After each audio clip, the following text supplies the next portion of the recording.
Bonjour à tous, j'espère que vous allez bien. Par la grâce de Dieu, moi je me porte à merveille.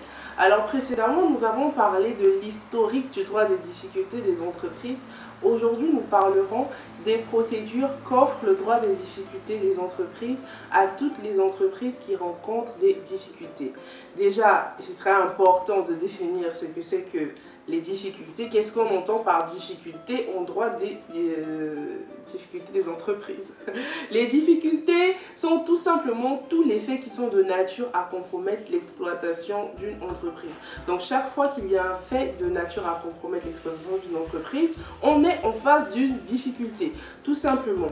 Alors, il existe 5 procédures qu'offre le droit des difficultés des entreprises.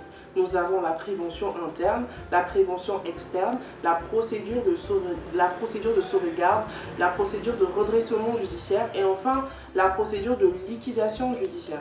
Aujourd'hui, la procédure qui nous intéresse est la procédure de prévention interne.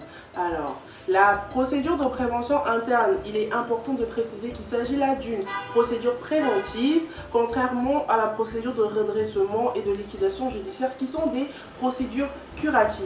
La procédure de prévention interne se manifeste par l'alerte. Alors, qu'est-ce que c'est que l'alerte?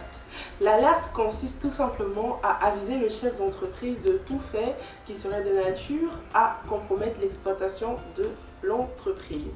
Donc, au sein de l'entreprise, il y a 3 acteurs principaux qui ont droit à l'alerte. Il s'agit du chef de l'entreprise, du commissaire aux comptes ainsi que de tout autre associé.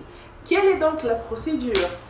Le chef d'entreprise doit être informé de tout fait qui pourrait compromettre l'exploitation de l'entreprise. Il doit être informé par une lettre recommandée avec accusé réception dans un délai de 8 jours. Si après 15 jours, le chef d'entreprise n'a toujours pas réussi à redresser la situation de l'entreprise, il doit convoquer l'Assemblée générale.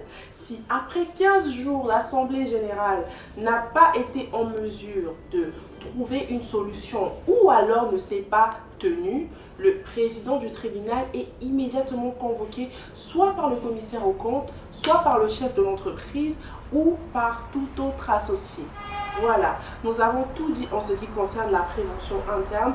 On se retrouve demain pour parler de la prévention externe, toujours comme mesure préventive dans le cadre des difficultés des entreprises. On se revoit demain, soyez à l'heure, 17h30.